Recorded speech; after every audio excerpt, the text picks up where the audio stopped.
Jiminy Cricket sucks at his job. He was specifically appointed by the Blue Fairy to be Pinocchio's conscience and teach him the difference between right and wrong, but he's really not that good at it. At first he's on the right track, teaching Pinocchio to call for help whenever he doesn't know whether something is good or bad. Fair enough, 1 point for you, Jiminy.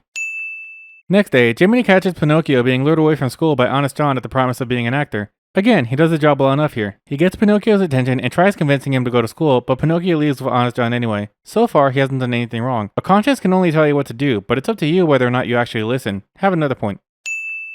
Immediately after, Jiminy makes his first mistake. Rather than run off to tell Geppetto, he decides to go after Jiminy himself. His reasoning is that he doesn't want to be a snitch, but this is literal child abduction we're talking about.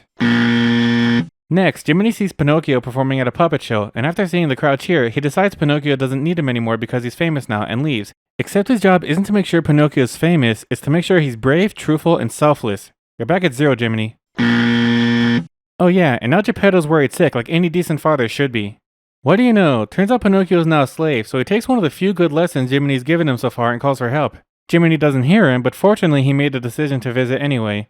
The Blue Fairy visits, and Jiminy again gives good advice by saying Pinocchio should just tell the truth. Once again, Pinocchio doesn't listen, but that's on him. Then Honest John finds Pinocchio again and forcefully abducts the puppet to send it to Pleasure Island, meaning Jiminy has to save him again. He eventually catches up to Pinocchio, who's smoking and playing pool with Lampwick. He gets angry at Pinocchio here, but the admonishment is completely unearned for 2 main reasons. 1. Unlike the first incident, Pinocchio was forcefully taken to Pleasure Island against his will rather than being coerced. Second, his anger is completely unfair because Pinocchio has been alive for all of 2 days. He barely found out what cigars even were. How on earth was he supposed to know that they're harmful? Maybe he would know if Jiminy had actually taken the time to give him some examples of what's right and wrong. Then, after Jiminy and Lampwick get into an argument, Pinocchio asks the cricket not to hurt his best friend. This immediately makes Jiminy furious and he tells Pinocchio that he's on his own. I said before that it's Pinocchio's conscience, it's up to Jiminy to tell Pinocchio what's right and wrong, but it's ultimately Pinocchio's job whether or not he actually listens. This is different. Pinocchio never told Jiminy to take a hike or that he wasn't going back. Literally all he said was, "Don't hurt him, Jiminy, he's my best friend." But Jiminy gets so butthurt by this that he immediately abandons the one kid whose job it is for him to protect.